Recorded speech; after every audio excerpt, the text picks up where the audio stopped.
É. Aí o Camaro fica com a esposa, aí o Celta. Ah, aí certo. Vamos lá para a gente não perder muito tempo, né? Tem aí uns 15 minutinhos aí, 10, 15 minutinhos ainda.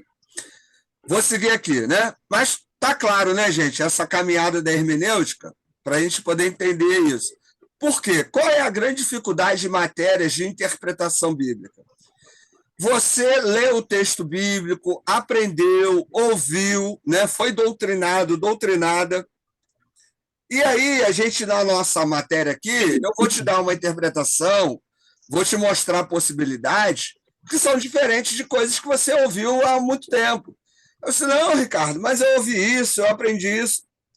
Entenda, a hermenêutica, a interpretação, você vai ter diferenças, né? Mas nós precisamos saber as possibilidades. Eu não quero que você interprete o texto bíblico como eu interpreto.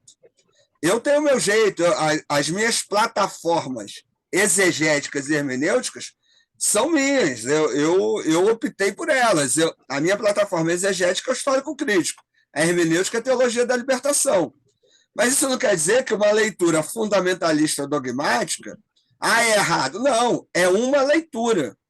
E aí você vai interpretar, aplicar, né, esse texto de maneiras específicas. O que nós precisamos é criar base para as nossas argumentações. E esse é o maior de todos os problemas. Muitas vezes as pessoas falam, mas nem sabem de onde veio aquela fala. Isso que é o perigo. Então, o trabalho hermenêutico, primeiro, é de pesquisa. Saber o que estamos falando e por que estamos falando. E, a partir daí, aplicar, né, dentro daquilo que nós pesquisamos. Vamos lá, a hermenêutica bíblica tem suas raízes na interpretação judaica e cristã antiga. Os judeus têm várias formas de interpretar o texto bíblico, até hoje. Por exemplo, tem uma que a gente estuda, né, em matérias de exegese, que é o Midrash. Na leitura midrášica, você tem interpretações infinitas. Nessa maneira de interpretar, o judeu diz que, como Deus é infinito, a sua palavra é infinita. Então, as interpretações são infinitas. Isso é uma maneira. Há outros que são mais objetivos, diretos, né?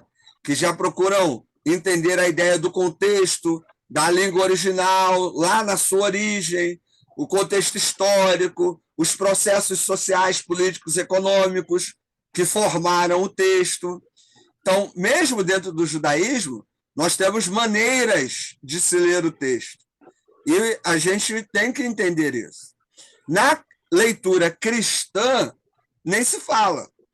Principalmente depois da Reforma, né? Os movimentos protestantes a partir do século XVI abriu-se um leque muito grande. Porque até o século XVI, quem interpretava a Bíblia? A Igreja Católica. Então era uma leitura estritamente doutrinária. Eu só podia interpretar e falar aquilo que a Igreja autorizava. Depois do século XVI, passamos a ter liberdade. Então, outras doutrinas cristãs não ligadas à Igreja Católica passaram a interpretar, né, cada um à sua maneira. Então, cada um passou a fazer as suas aplicações, cada um da sua forma, da sua maneira. Entender esse trajeto é fundamental. Outro, na tradição judaica, rabinos desenvolveram métodos interpretativos para compreender a Torá, a lei, né? Que é, por exemplo, que eu falei aí do Midrash. No início do cristianismo, surgiram diferentes abordagens de interpretação, como a alegórica e a literal. O que é a alegoria? A alegoria é usada até hoje. A maioria, eu vou dizer que 99,9% dos pastores, pregadores cristãos usam a alegoria. Quando o cara pega o Antigo Testamento e cristianiza o Antigo Testamento, isso é alegoria. Quando ele vai dizer que o santo, santo, santo, lá de Isaías é o Espírito Santo, ele está alegorizando o texto. Ele está dando um sentido que o texto não possui. Quando ele vai dizer que o Espírito de Deus parava sobre a terra, lá em Gênesis 1 é o Espírito Santo, ele está alegorizando. Esse tipo de leitura foi muito, mas muito divulgado até a Idade Média. A partir da Idade Média para frente, isso foi mudando, principalmente com a Reforma Protestante. Mas a alegoria ainda é muito usada. A alegoria, de maneira geral, o que é? É o deslocar o sentido do texto. É usar um texto fora do seu sentido original. É o dar um sentido que caiu no senso comum ou, né, que é muito pessoal. Vou dar um exemplo. A parábola do filho pródigo. Todo mundo usa ela de maneira evangelística. Ela não é evangelística. Lucas 15, Jesus está falando lá com a galera e tal, não sei o quê. Aí tem os fariseus assim, ele está falando com os pecadores, ele fala com quem não devia e tal. Aí Jesus, né, esperto, né, já sacou lá qual era dos caras, aí fala assim, vou falar 3 parábolas. Aí ele fala da ovelha, da dracma perdida, da moeda perdida e do filho pródigo. Essas 3 parábolas falam da arrogância dos religiosos e que Deus não está nem aí para os religiosos. Deus está preocupado com aquele que se perdeu, não com o cara que se acha que é melhor do que os outros, que é religioso. Essas 3 parábolas têm a ver com a arrogância, com a prepotência, com a soberba dos religiosos. Por quê? Porque os caras lá estavam achando que eram melhores que os pecadores. Ricardo, mas se eu usar como evangelístico é pecado? Não estou dizendo que é pecado. Só que o sentido original não é esse. Isso é alegorizar o texto. Né? Usar um texto fora do seu contexto para um outro pretexto. Né? E uma outra maneira de fazer isso também, né, que surgiu a partir aí da Idade Média, e é muito presente ainda hoje, é a literal. Alô? Quer falar, Nancy? Não, tá Não. ligado, meu amor? Tá. É a literal. O que é a literal? A literal fala lá que Apocalipse. Apocalipse é um ótimo texto, né? O mar virou cristal. Aí, no fim do mundo, o mar vai virar cristal. Não se discute a simbologia, a ideia, né? A ideia é que o mar, que era domínio dos grandes impérios, ele vai não ser mais dominado, né? Todo mundo vai ter acesso, não é a coisa que os impérios vão dominar. Mas não é que o mar vai virar cristal, né? Ou que vai ter 4 cavaleiros ou 4 cavalos, né, aparecendo no fim do mundo. E é assim que vai acontecer. Aquela coisa literal, né? Ou o dragão, que é literal. Essa é uma leitura. É muito perigosa até às vezes, dependendo do texto que se use. Mas entenda que cada tipo de tratamento de interpretação ele pertence a um tempo, a uma época, né? E isso também é interessante. Então, hoje, pleno século XXI, com um monte de recurso, com a ciência avançando cada vez mais, não dá para a gente interpretar o texto como na Idade Média. Se você passar a reparar, repara bem, a partir dessa aula de hoje, na maneira como os pregadores que você ouve pregam, o que pregam, o conteúdo do que pregam. A maioria dos conteúdos que a maioria dos pregadores falam hoje, e da maneira como pregam, está ainda lá na Idade Média. A forma como pesquisam, a forma como extraem o sentido, ainda é da Idade Média.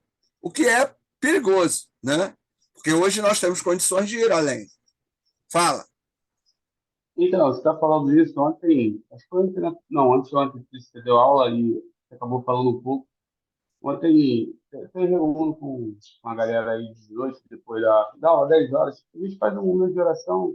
Eu entrei ontem no grupo, e aí leu-se João 14, né? E fala no texto sobre a situação de Filipe, né? E Tomé, que eles falam, né, para Jesus, né?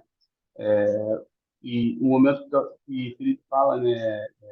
Mostra-me o Pai.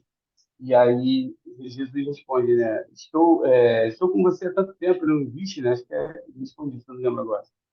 Aí eu falei assim, pô, cara, tem que tentar defender um pouco o Felipe lá, porque naquela época era uma linguagem que não existia a doutrina da Trindade, né? Eu brinco falando da teologia. Sim.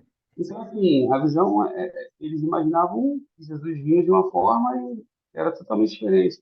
E aí, pô, mostra meu pai. Eu acho que foi meio que uma pergunta, acabou sendo meio que, para a gente hoje seria retórica, mas para ele lá não.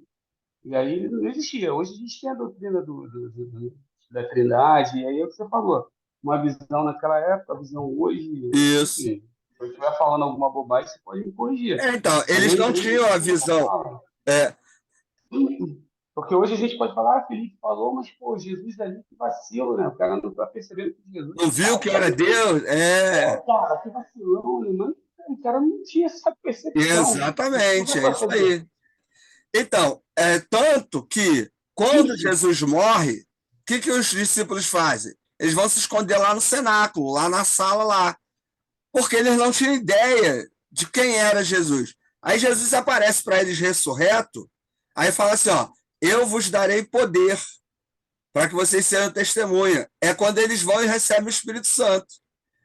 Nesse momento é que eles vão começando a ter ali ideia Legal. de que Jesus Uhum. é Deus, do que é esse negócio de Espírito Santo, de como que rola esse negócio todo. Mas a doutrina da Uhum. Trindade é algo que vai ser desenvolvido, pô, no terceiro século, no quarto século, muito Uhum. tempo depois, os Mas, caras já tinham até morrido, entendeu? mas É a gente justamente olhar isso. com a visão quer levar para aquela época a visão de hoje. É, Ou, quer dizer, exatamente, é isso aí. Não dá, não dá.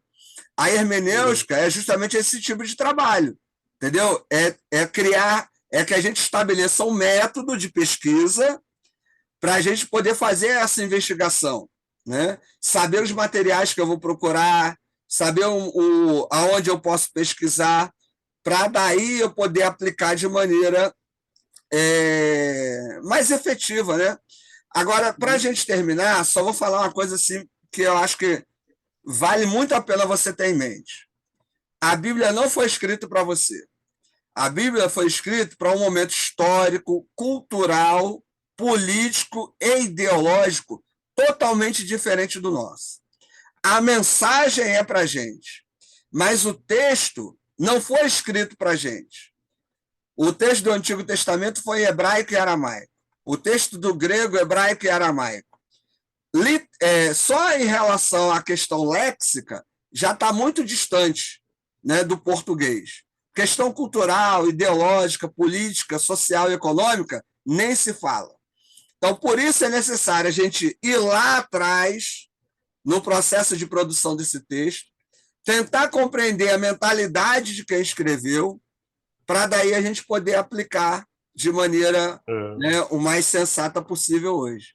Então, se você tiver isso em mente, fica mais fácil você ir rompendo as barreiras e pulando os abismos, né, culturais, ideológicos, políticos, sociais, linguísticos que o texto tem.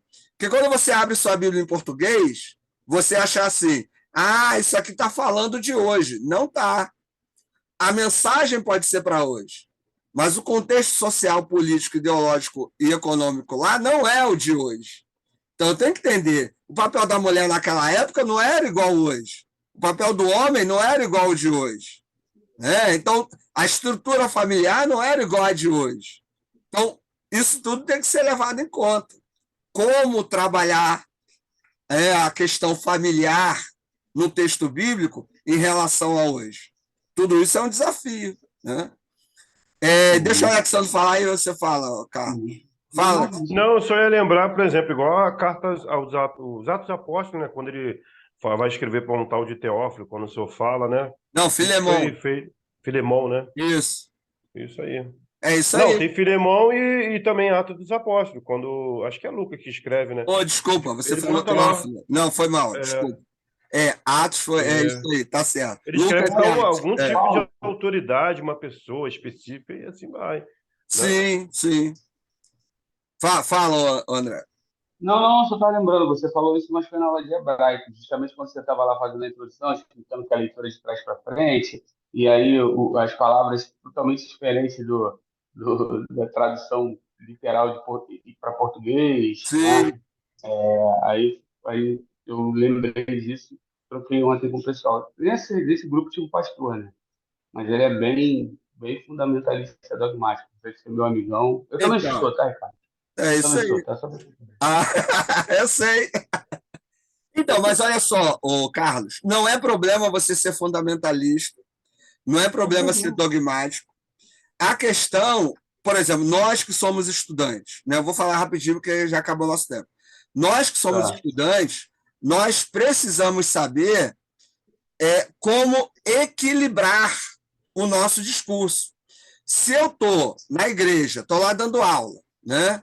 Ou estou ouvindo um pregador, e percebo que a pessoa é fundamentalista, né? Que ela é muito radical no seu pensamento, eu não vou discutir com a pessoa, eu não vou bater papo, eu não vou bater boca, né? Por quê? É pior que Porque o ela tem uma final. maneira de ler a realidade diferente da minha. Então, assim, vamos manter a amizade, a vida continua, vamos manter a caminhada. Então, eu vou saber até como lidar com o diferente.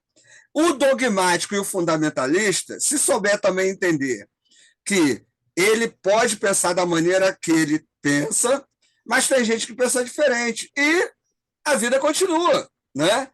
Eu não preciso É. convencer ninguém a pensar como eu penso, né? Esse é o nosso Mas tem que grande ser honesto. desafio.